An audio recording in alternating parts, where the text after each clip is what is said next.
OBC समाज जिंदाबाद, OBC समाज जिंदाबाद। मोदी जी ने जो 27% और या 27 ओबीसी के मंत्री बनाए हैं, लेकिन वो मंत्री नाम के लिए हैं, काम के लिए नहीं है। वो केवल गिनती के लिए है सरकार में। और जहाँ पे कानून बनता है और जहाँ से हमारा कानून बनेगा और आरक्षण मिलेगा, वहाँ केवल ओबीसी का कोई नहीं है। अगर होगा भी तो उनकी बात नहीं सुनी जाती है, नजरअंदाज किया जाता है। ये बात तो सही है, ओबीसी को मंदिर में घंटा बजाओ और जाके कांवड़ लाओ और जहाँ धरने हो, भीड़ इकट्ठी करनी हो, वहां पहुंचो। लेकिन अब ओबीसी जाग गया है। कौन सा काम किया ओबीसी के लिए जो खुद से बताइए हमें। देखिए, ओबीसी में पहली बार 27 मंत्री जो दिए हैं, इतिहास में पहली बार ऐसा हुआ है कि सांसद प्रधानमंत्री चुनता था, लेकिन इतिहास में पहली बार यह हुआ है कि एक प्रधानमंत्री ने सांसद को चुना है।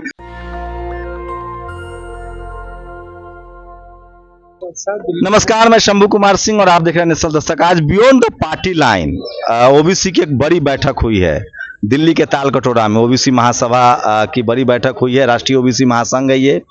प्रधानमंत्री की तस्वीरें हैं, एकनाथ शिंदे की तस्वीरें हैं, लालू यादव की तस्वीरें हैं, शरद पवार की तस्वीरें हैं, देवेंद्र फडणवीस की भी तस्वीरें हैं। मेरे साथ दिल्ली के क्या नाम है आपका? शिव प्रसाद शाह, दिल्ली प्रदेश अध्यक्ष, राष्ट्रीय ओबीसी महासंघ। अब बीजेपी में क्या है? भाजपा के उपाध्यक्ष हूँ मैं, दिल्ली के। मतलब यूथ का या प्रदेश उपाध्यक्ष? नहीं, हम लोग पूर्वांचल मोर्चा के हैं। पूर्वांचल मोर्चा के हैं। तो आप लोग ओबीसी की बैठक कर रहे हैं, मतलब क्यों ऐसा लग रहा है कि ओबीसी की अलग से बैठक होनी चाहिए? प्रधानमंत्री तो ओबीसी का है ही।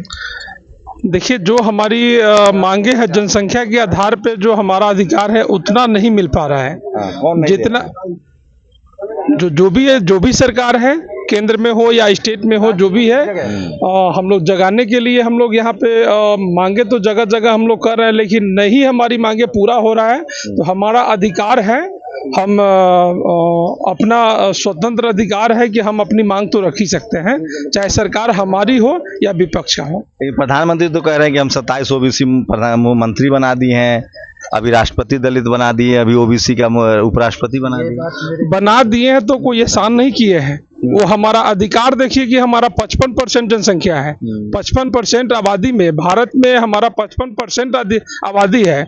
आबादी के हिसाब से हमें अधिकार चाहिए। हमारा अधिकार जनसंख्या, जिस हिसाब से हमारा जनसंख्या है उस हिसाब से हमें अधिकार चाहिए।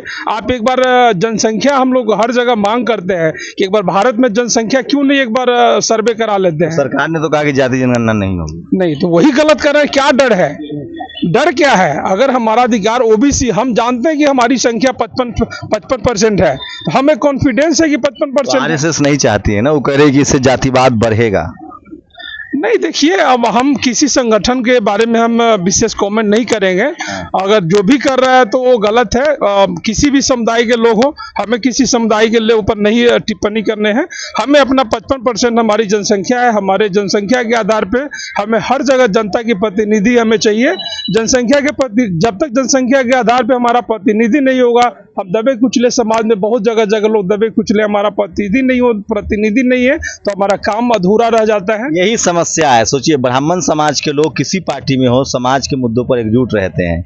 एससी एसटी ओबीसी के जो लोग हैं, उनका अपना पेट इतना बड़ा होता है, उनका अपना डर इतना बड़ा होता है कि वो समाज के मुद्दे को दरकिनार कर देते हैं। खैर, भाई साहब में कुछ तो ताकत दिख रही है। कह रहे हैं कि सरकार किसी के हो, हमें अधिकार चाहिए। लेकिन सबसे बड़ा सवाल है सर कि जाति जनगणना होके भी अब क्या होगा? अब तो सरकारी कुछ बच नहीं रहा है, नौकरियां खत्म हो रही है। तो आपके बच्चे अपना ठेला रिक्शा चलाएंगे, सब्जी उब्जी बेचेंगे, खेती उती करेंगे। देखिए ओबीसी, वो तो सरकार को डिसीजन लेना है। अगर अभी हम लोग तो जगाने के लिए सरकार को हम लोग अभी छोटा सा अरे सर, कॉलेज तमिलनाडु के अलावा और कहीं ओबीसी को रिप्रेजेंटेशन नहीं मिल रहा है। अभी राजस्थान में अशोक गहलोत ने एक भी ओबीसी को दाखिला नहीं दिया लॉ कॉलेज में। सारे कॉलेज यूनिवर्सिटी को प्राइवेट किया जा रहा है। संख्या आपकी 60% है। जब आपके बच्चे स्कूल ही नहीं जाएंगे तो भीख ही मांगेंगे, और क्या करेंगे? बिना पढ़ा लिखा आदमी क्या करेगा? हम तो तहसील तक, जिला से लेके तहसील से लेके राज्य से लेके प्रदेश तक सभी जगह जनगणना करके जनसंख्या के आधार पे हर तहसील हो या ब्लॉक हो, चाहे जिला हो, चाहे प्रदेश की बैठक हो, हर जगह भागीदारी ओबीसी समाज को मिलना चाहिए। नहीं मिलेगा। हाँ, पार्टी में इस पर बातचीत होती है कभी? नहीं, बैठक बातचीत चलते हैं, लेकिन अब सर्वदलीय, अब लोकसभा राज्यसभा सभी के सहमति में वो कानून बनेगा। अभी तो पार्टी में हम लोग मांग हर जगह करते हैं। क्या कहना चाह रहे थे आप? क्या नाम है? मैं डॉक्टर आनंद राठौर, दिल्ली से, राष्ट्रीय ओबीसी महासंघ के प्रवक्ता। कहना ये चाहता हूँ कि जैसे आपने कहा कि मोदी जी आपके ओबीसी से आते हैं, ओबीसी से आते हैं, लेकिन इनके पीछे संघ का हाथ है जो इनको नजरअंदाज कर रहा है। तो बना तो रहे, मुख्यमंत्री बना दिए भाई 3-4, अब ओबीसी, वो भी शिवराज जी ओबीसी हैं। और अभी सुनिए तो बीजेपी शासित राज्यों में सब जगह आप लोग को कानून लॉ कॉलेज में दाखिला मिल रहा है ओबीसी कार्यक्रम, कांग्रेस वाले नहीं दे रहे हैं।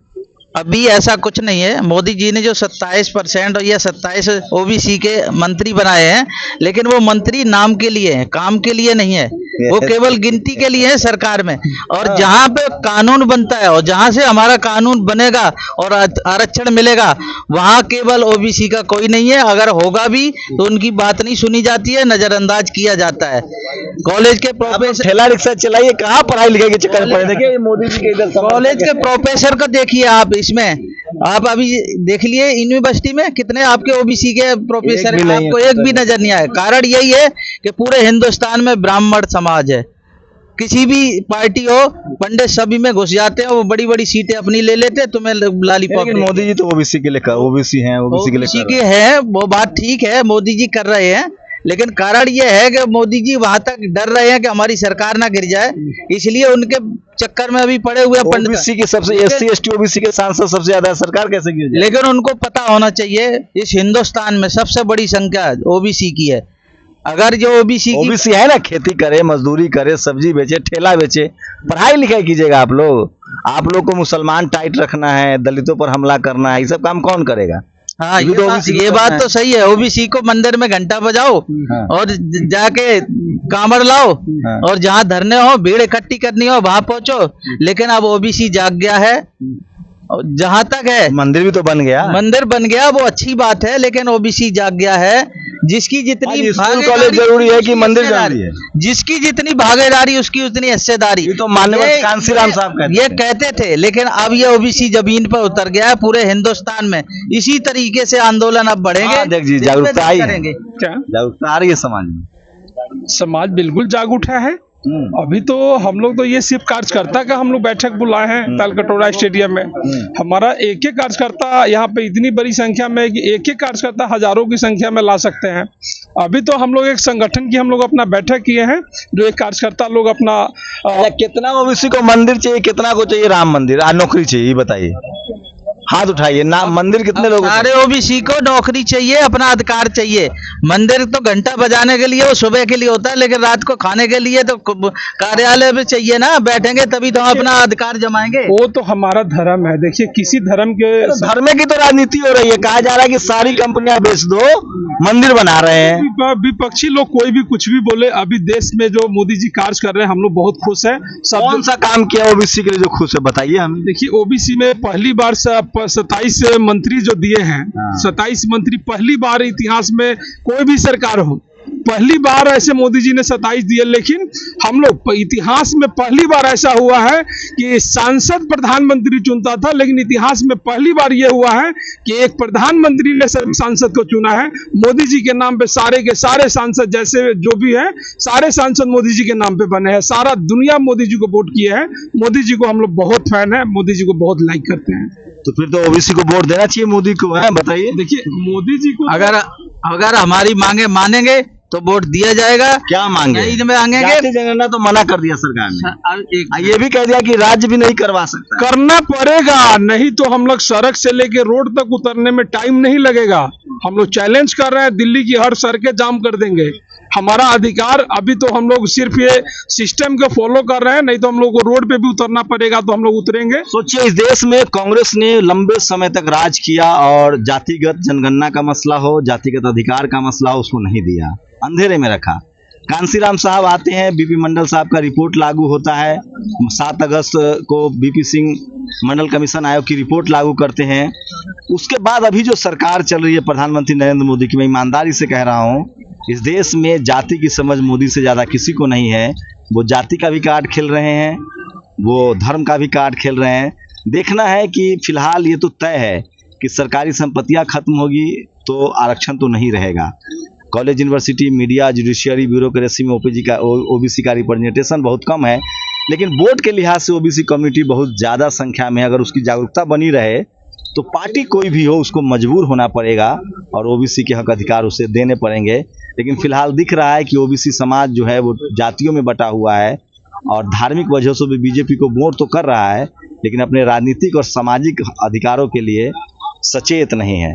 लेकिन इस तरह की बैठकों से उम्मीद जगती है। लेकिन सोचिए, जिसके पास न टीवी है न अखबार है, वो समाज अब बोल भी रहा है। बहुत लेट से उनको आरक्षण मिला है, बहुत लेट से मंडल कमीशन लागू हुआ। कांग्रेस के लंबे समय से जो अनदेखी की गई है, बीजेपी उसको राजनीतिक रूप से तो भरपाई कर रही है, लेकिन जो धरातल की बात करे तो ओबीसी को नौकरियां नहीं मिल रही है, क्योंकि आरक्षण धीरे धीरे खत्म हो रहा है। आप लोग की क्या प्रतिक्रिया है? अपनी प्रतिक्रिया जरूर दीजिए। क्या ओबीसी समाज के तौर पे जागरूक हो रहा है, एकजुट हो रहा है, या अभी वो सिर्फ मंदिर बनाने में, मुसलमानों को टाइट रखने में और जातिगत हिंसा में शामिल है, जिस तरह के आरोप उन पर लगते रहे हैं?